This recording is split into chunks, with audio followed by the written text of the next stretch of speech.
Douglas Allen Bickford, President and CEO of Say I Love You in the Mirror Productions. Broadcasting live out of my 105-year-old house here in my hometown of Klamath Falls, Oregon. Klamath Falls, Oregon is the gateway to Crater Lake National Park, which is one of the 7 wonders of the world. You got to come check it out. I am on Facebook and YouTube for absolutely one reason, and that's to teach you how you can be positive about how, where, and what you are. And the way to do this in this crazy world we live in is to attain and maintain self-esteem, and that comes out of this book right here called The Portable Therapist. What self-esteem is, it's how you feel about yourself inside. It's also known as self-confidence, self-worth, self-love. Think of self-esteem as this way. We're all been in romantic relationships. When you first meet that person, you're bragging to all your friends, you're on cloud 9. You're like, woo, I met the love of my life. We're soulmates. God got us together on purpose. We're going to be together forever. This is what you're telling everybody. That's a really good feeling, right? I've had it. But what self-esteem is that good feeling towards yourself. Dr. Susanna McMahon, who wrote the book, The Portable Therapist, is 73, lives in Madrid, Texas with her husband. She has a doctorate in psychology, which makes her a psychiatrist. She also has a master's in philosophy. People would hire, she wrote this book 30 years ago. Every lesson in it, it's in question form, I call them lessons. Every lesson in it talks about how we've been trained and taught not to have self-esteem. Back then, they were using the televisions, the radios, the printed media, the churches, the churches, the state governments, to teach us to feel bad about ourselves, right? Just one of them is born bad. You know, we're born bad. That's in the Bible, right? It's not true. You're born with goodness, okay? But anyway, so her clients would hire her as a psychiatrist to fix their unhealthy minds. A psychiatrist goes to school for years to study the science of the mind, which is how the brain functions. So she knows how the brain works, right? Anyway, her clients would hire her, thousands of them. She's had thousands of them as a counselor, therapist, you know. And she knew that nobody was teaching self-esteem, right? She knew her clients didn't have it. And she knows as a psychiatrist, the only way that she could get through them and help them fix their unhealthy mind was for them to attain and maintain self-esteem, okay? Because you can't get a healthy mind without self-esteem. So she had to come up with a concept to get her clients to give themselves self-esteem. Nobody can give you self-esteem except for you. And here's that very simple concept. It's called mirror therapy. You look at yourself in the mirror, you say 4 things. Say, I love you. Say, I love my inner child. Say, I'm worthy to be loved. Worthy to love. Say, I'm full of goodness. Those 4 things to yourself in the mirror will give you self-esteem on steroids instantaneously. But to maintain that, it's like lifting weights. If you quit lifting weights, you have to start over from scratch. So, to maintain self-esteem, you have to practice it daily, like lifting weights, because it's the exact same thing for the brain. And she knew this when she came up with mirror therapy, to tell her clients to do to themselves. So it would give them self-esteem, so she could, like I said, help them fix their unhealthy minds. The reason mirror therapy is so powerful and why she came up with it is because it's a psychological event that happens in our brain. We can't lie to ourselves in the mirror. So when you get in front of the mirror every day, we all do, That's why you can very easily say or criticize or think something bad about yourself while you're in front of the mirror. We all get older and we're imperfect, so it's easy for you to say bad things about yourself or think them, right? So and the reason you can say that is because that's how you feel about yourself, okay? Because you've never been taught that you're good. It comes from all the social media, the television, and all that today, okay? The reason you can't say good things about yourself in the mirror, because you don't feel that way about yourself, and you can't lie to yourself in the mirror. So, the very first time you say those 4 things to yourself in the mirror, folks, you'll have to force yourself to do it. Okay? Go beyond. It's going to feel very strange and awkward, but go beyond that whole feeling and say it anyway. So, the next, the reason you can't, the reason self-esteem is so vital that you get it is you can't be content without it. And content means you feel good about how, where, and what you are. It's also known as internal peace. There are 11 things that people are using to try to be content. They are Facebook, drugs, alcohol, sex, food, gambling, television, religion, and yes, a relationship with Jesus is religion. I don't care what people say to me. Material possessions, people, or money. Those 11 things are known as externals. They're outside of yourself. They will make you feel good temporarily, but that good feeling never lasts. Okay? Just think about the alcohol buzz and the drug high, right? It makes you feel good for a moment, but as soon as you come down, you have to do more, both of those, just to feel good again, to try to be content, okay? And then the other 9 things are exactly the same thing. Just think about the television, right?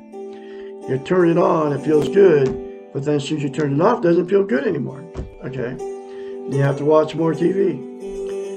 So, and then, like I said, the rest of all the 8 things is exactly the same. The other thing that is so vital that you attain and maintain self-esteem is because you can't love without it, you can't be loved.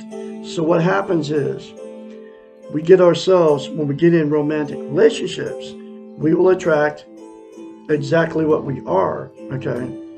If you have self-esteem, you'll attract somebody with it. If you don't have it, you'll attract somebody without it. Okay? So once 2 people get together without self-esteem, after you move in and you marry them and all that stuff, right? And then all the everyday stuff starts happening, and then that good feeling goes away. And that's when all the fights and the arguments start. The cheating on each other, the lies, the stealing from each other, going to bars, picking up strange people to have sex with, flirting in front of your significant other, with other women or men,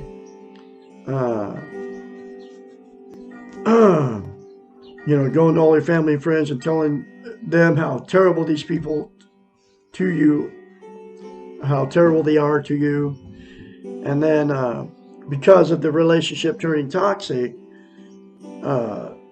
you'll divorce or separate. And then the same 2 people will go jump right back in another relationship with somebody else, and the exact same thing will happen. They call it relationship jumping. That's why I've been married 4 times and divorced. That's why you've been married more than once. That's why I've had many failed relationships. That's why you've had many failed relationships. The next thing that'll happen, 2 that got together without self-esteem, they'll stay in that relationship forever, even after it turned toxic, because you're codependent on each other, don't want to be failures, you can't be alone, You don't want to be embarrassment to all your family and friends and your church members, and then you're afraid to leave and you have nowhere to go. So you'll stay in it forever. And then all the emotional, sexual, and physical abuse that happened between those two and their children will all just get swept under the rug by all the family members. And then it becomes a dysfunctional family at that point. And then dysfunctional families produce dysfunctional families down the line. And the very last thing that'll happen is the two that have been in many failed relationships or marriages will just exit out of the romantic scene completely and be completely alone. And because they couldn't find anybody to love them, and they couldn't find anybody to love.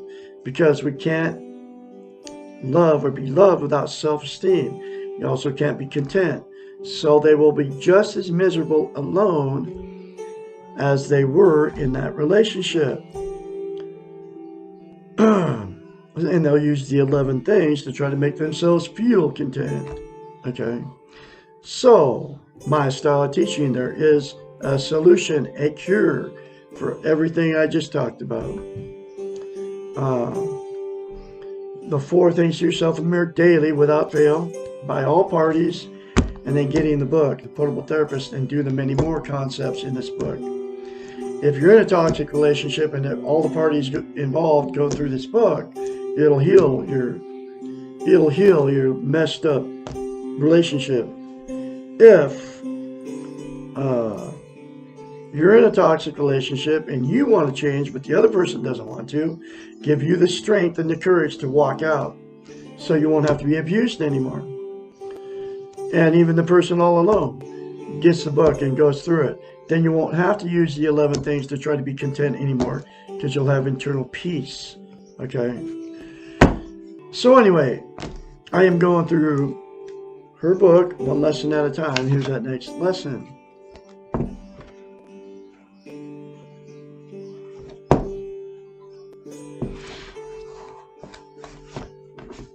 Lesson 62.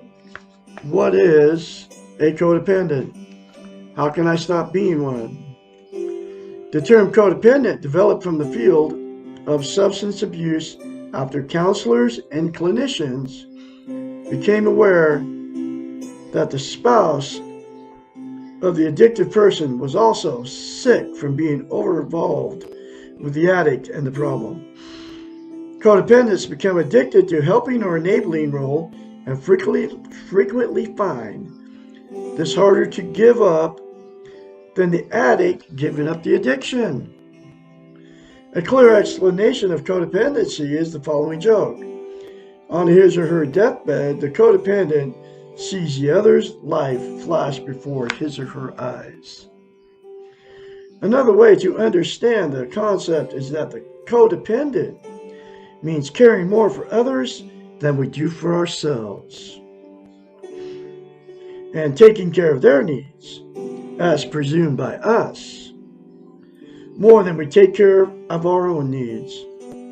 In order to do this, we must spend a lot of time dancing in others' heads in order to figure out what they need, what they are needing, what they are thinking and feeling, and what will work to change them. All our energies are focused on changing others. The codependent lives in a world of illusion for the future. If only becomes a goal for life. If only the other will stop doing what he or she is doing, life will be wonderful. If only the other will change, then I will be okay. The sad fact is that even if the other does give up the addiction, does change, the codependent's life is still stuck in illusion, and he does not know how to function without enabling behaviors. It takes a lot of effort and work to change our focus from others onto ourselves. The codependent usually has no idea how to begin to refocus. The tricky thing about codependency is that all of us have some codependent tendencies. All of us help others, sometimes to the exclusion of ourselves. It is easy to become involved in someone else's problems, and it feels good to nurture and take care of others. The secret between being codependent and being caring is a matter of degree. There are times when we can put others' needs ahead of our own, and times where we can give a great deal. But these times need to be short-term and not chronic. We need to know when we will stop and how we will take care of ourselves. We need to know that what we are doing is a gift, and that we are doing it for ourselves and not to change the other person. The only exception to this is taking care of small children. We do this caretaking because they have a right to it. Children are vulnerable and helpless and depend on us for survival. We are not codependent when we are taking care of an infant or a child. We may, however, become codependent with the adolescent. Part of caretaking means knowing when to let go and when to let the others do for themselves. If you think you are codependent, that you have more than normal codependent tendencies, you will probably feel a lot of resentment and a lot of anger towards others.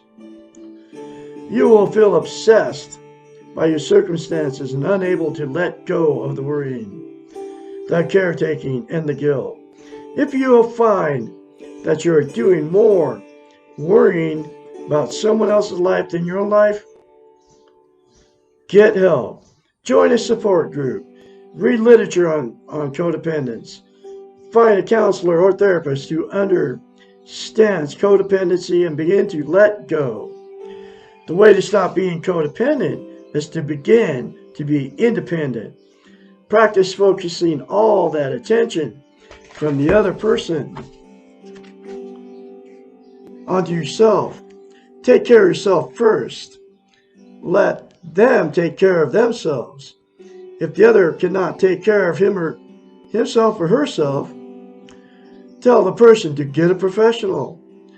You are not an amateur in the helping business, and you are quitting. If you have to, let the other person go. You are not responsible for his or her life or addiction. You can only live this life! There's another very powerful lesson for you, folks.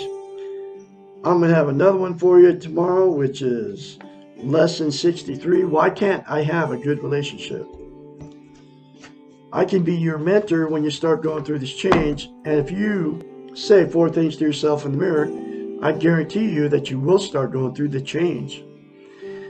458-232-5238. Call me anytime, day or night.